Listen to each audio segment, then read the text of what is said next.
Hey guys, Primal Chaos here. Welcome to the channel. I don't think I'd be a reaction channel if I wasn't doing more Lorna Shore videos right now, because it's all anyone's reacting to. And to be honest with you, everything I've heard so far has been pretty off the charts. So, you know, why not keep going down into the abyss, so to speak. This is Of the Abyss, Lorna Shore, one-take vocal playthrough. These are really interesting to me because I get to really see how Will articulates his voice. And I can hear with a little bit more clarity what's going on without all of the ephemeral sort of studio stuff, you know, confusing up the what I'm actually trying to hear. So yeah, we're going to jump straight into this one. For those of you who are new here, I'm a big music fan who's just pretty new to vocalists with extreme techniques. I've always sort of avoided that sort of stuff, and I'm trying to learn and improve my knowledge of this particular genre of metalcore, hardcore, and stuff like that. So let's jump straight in.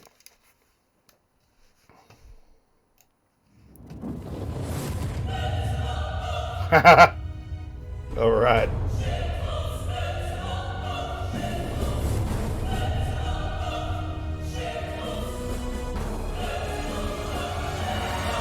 Let's get it. He's always so much fun to watch, eh?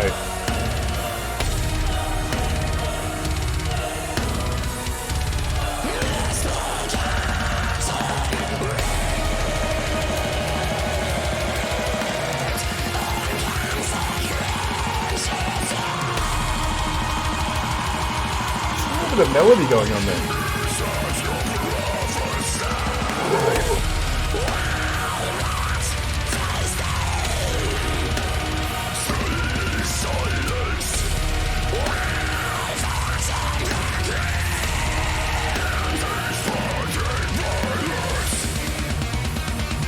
Oh, that's really nice.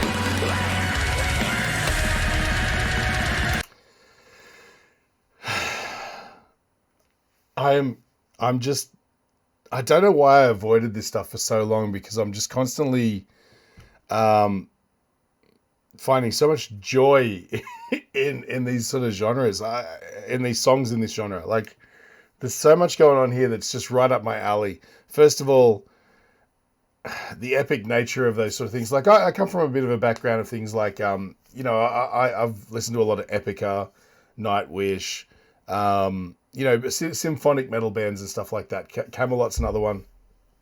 Sorry, I keep bumping the mic. But having those sort of cinematic sort of vocals come through at the beginning, I'm assuming they're just from a sample library or something like that, but they've used them really wonderfully to sort of make, to just generate a vibe.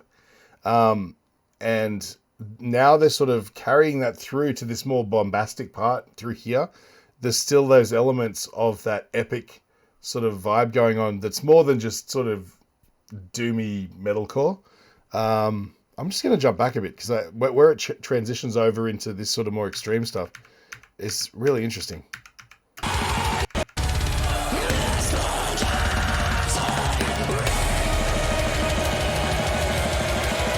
I love that.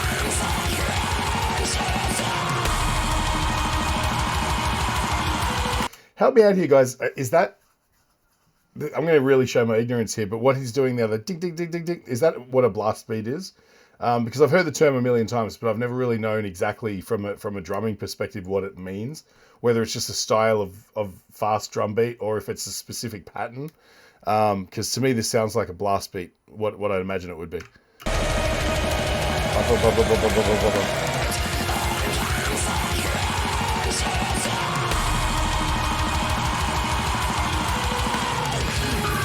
Nice fill.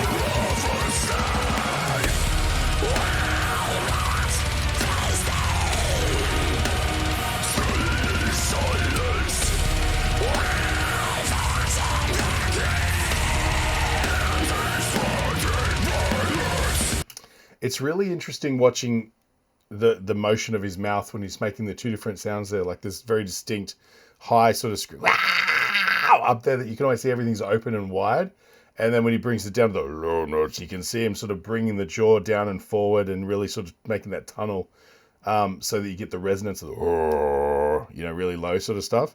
But it's just, these videos are great for that. You can see the technique, and you can see he's not engaging his shoulders, and he's just relaxed throughout the whole process. This is, like, more than anything, these are amazing educational videos, Oh, that's such a good tempo change.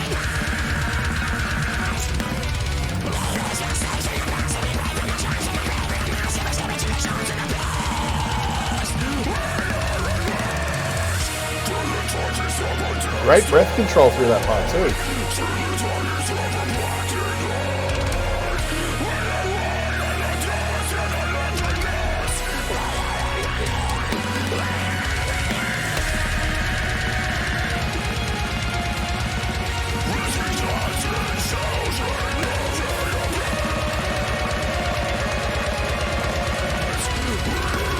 Oh.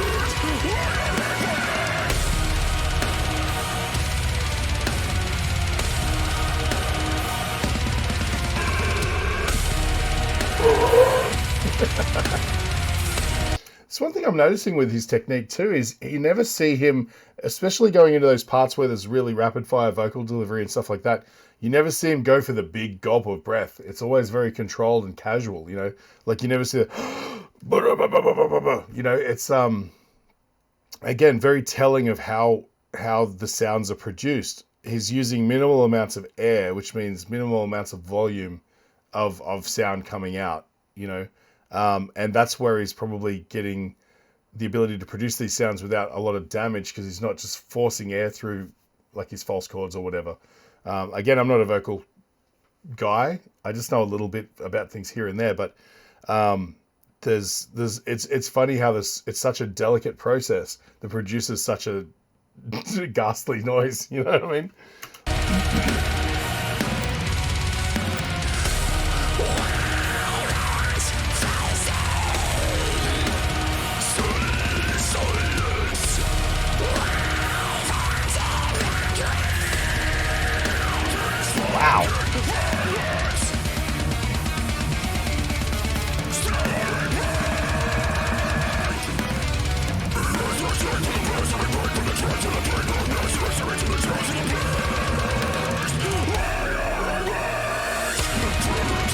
Those string parts, man, holy shit. It just elevates the whole thing to just this, like, I hate overusing the word epic, but I mean it in the truest sense of the word. I don't mean it as, man, dude, that was epic. I mean, like, it's an epic sound. It sounds like, dragons flying across the night sky, blasting the villages, burninating the peasants. And if you got that reference, you and me can be friends.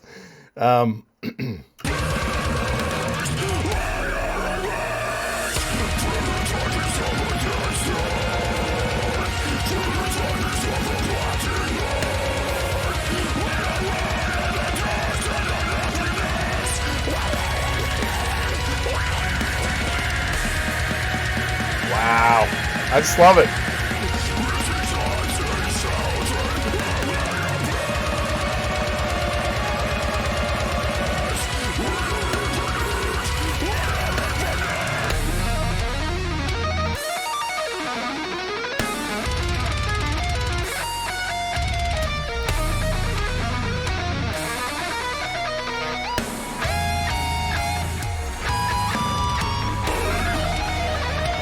Come on.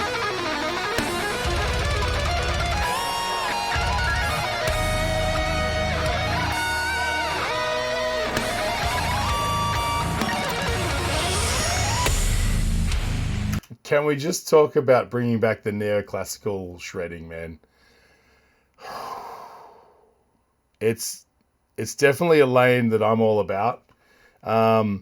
As much I say that, but I've always appreciated guys like Yngwie Malmsteen and those sort of flamboyant guitarists from back in the 80s. But it's you know, I'm not the guy who can name all their songs or all their albums and stuff like that, but there's something about it, particularly juxtaposed with music of today, that just makes it so like it stands out. Like it's just a unique thing nowadays. You know, not many people are doing that, and that coupled with these epic string sounds or orchestral sort of hits and things like that, um, it's just exciting me to my core. I think you can see it in my face. But man, great shredding. The harmonized parts as well. It's the technical proficiency is just out of control. I just need to hear that again. I'm sorry. This is 100% purely for me.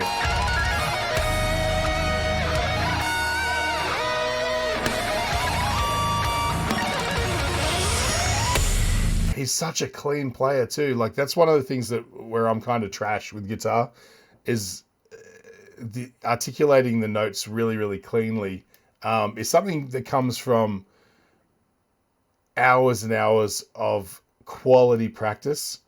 And I am not a fan of spending hours and hours of quality time practicing anything. I like to just noodle and shred, and it's to my own detriment. I feel like I could probably play to this level if I just put in the time and effort, but you know, I don't know if it's the adult onset ADHD that just keeps me bouncing around to like way too many passions. But man, it makes me not jealous but envious. You know, this guy can really shred.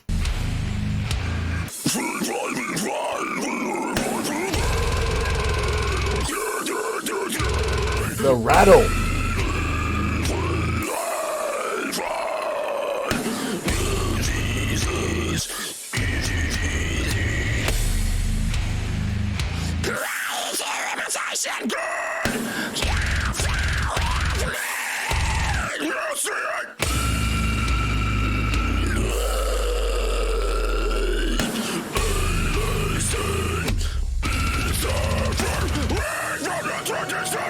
And then we're back.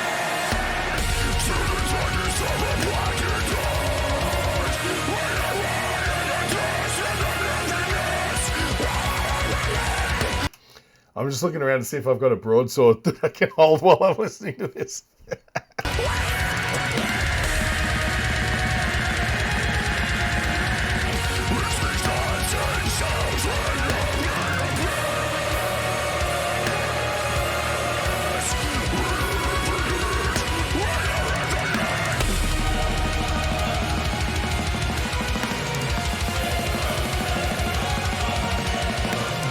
Nothing signals the apocalypse quite like female choral vocals chanting over the top of double kick drums.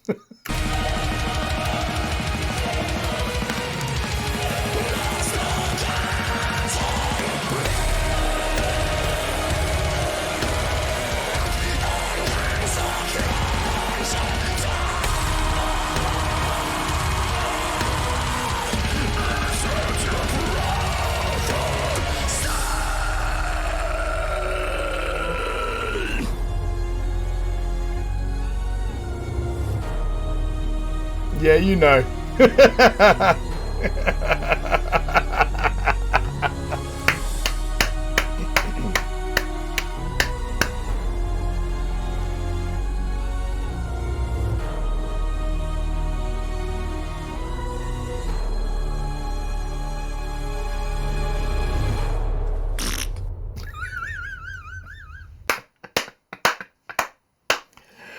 I am so glad I didn't press stop.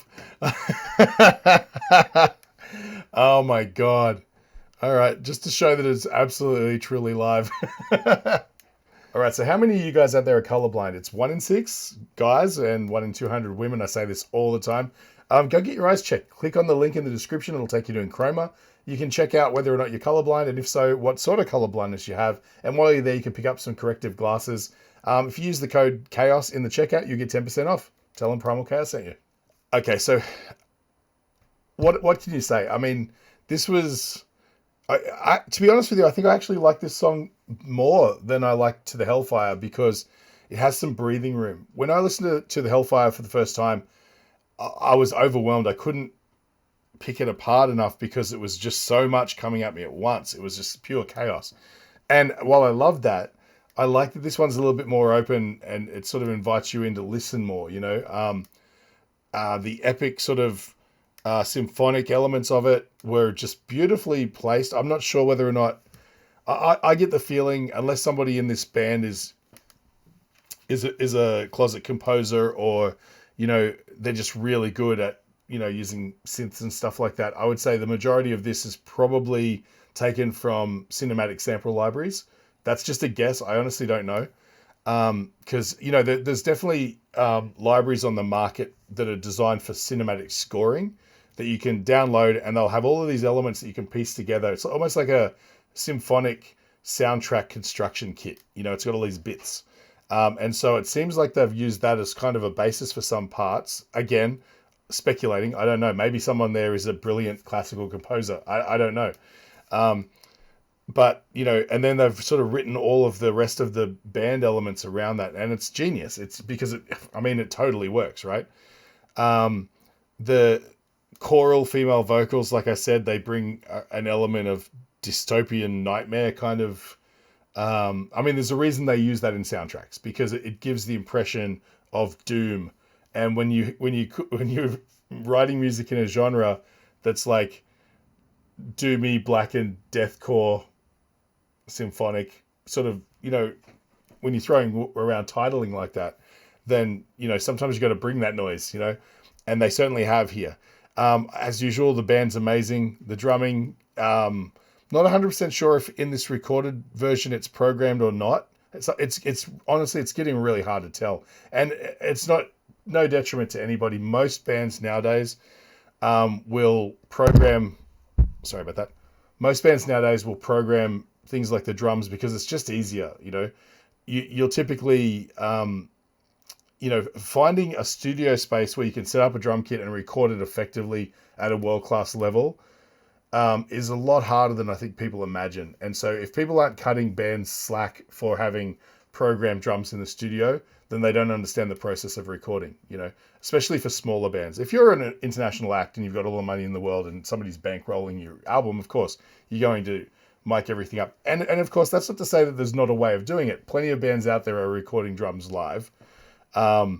It's just a lot of times, particularly these days where people have day jobs and they're working and still trying to produce music and stuff like that. Sometimes it's easier for somebody to just program all the drums, send it to the bass player or the guitar player, or even the guitar player does that, sends it to the drummer tweaks it and approves it and says, this is what I would have played. There's things like Addictive Drums, BFD, all of these amazing, even some boutique-y sort of drum plugins that are designed in the same way that you would use synths that you don't own. You can have drum kits that you don't own and things like that. I would imagine there's a lot of sort of reamping going on as well. Again, it's a lot harder now that everybody has access to studio tools. It's a lot harder to justify setting up all of your guitar amp and miking it and trying to find that perfect sound when you can plug straight into your computer, play cleanly, and then choose one of a billion different guitar sounds, because 9 times out of 10 in your dinky little home studio setup, much like I've got here, and I've got a pretty good setup, live room, all that sort of stuff. For me, it works out so much easier to just plug straight into my interface and play guitar than to set up my amp in there and have it running at 11, where even though as soundproof as my studio is, it still makes noise outside. There's a lot of modern techniques. This is what I'm getting at, that a lot of bands employ. And I don't know whether or not these drums are live. To me, they sound a little bit too clean, but that just could be testament to how amazing the drummer is. I don't know. My ear isn't that fine-tuned that in this day and age, I can easily pick these things apart. Which is great. Whatever people can do to put this kind of music out there, it doesn't matter how they do it. I don't care how the sausage is made. I just want to taste it, and if anything, home setups and these, I guess, semi-professional recording setups are highly attainable. It just means more people can create, more music gets out there, and there's so many more hidden gems than there would have been back in the 70s when, in order to record an album, you needed $100,000, So yeah, what else? Will is always just a joy to watch. I don't know why. He just has some sort of charisma. And even just, for the majority of that 5-minute song, he was just standing still. You know, there's no energy there. It's all just producing sounds, but for whatever reason, it's captivating. You know, I love the little goofy bit at the end. Even that was spectacular because a lot of metal singers who take themselves way too seriously wouldn't have allowed you to see behind the curtain like that. And I thought that was really cool. A little bit of a nod to the fans who are going to sit back and watch this sort of extra content, you know. Yeah, I don't know what else to say. The guitar solo was just stunning as usual, you know. Brilliant articulation, like I said, like excellent choices melodically. It was fast, it was intense, and it fit the theme. It was neoclassical style scales and modes to sort of match perfectly with the rest of the epic cinematic Hollywood sort of soundtrack. Yeah, but anyway, look, that was just a really cool experience. I'm glad I did it. And yeah, I'll probably be doing more Lorna Shore. I'm sure you guys are going to recommend more as well. So again, thank you so much for sticking around. Thank you. I smashed through 200 followers the other day, subscribers on YouTube, and I actually watched it happen, which was cool. I was looking at my thing and it was, 199, then suddenly, boom, it was 200. And I was like, yes, it's happening. But, I'm not here for the numbers. I'm here for the community engagement, and I love hearing from you guys. So feel free to recommend me some more stuff. If you liked anything about this, let me know and I'll do more of it. If you weren't stoked with anything, let me know and I'll see what I can do about changing that too. But thanks for sticking around, guys. Yeah, I'll see you on the next one.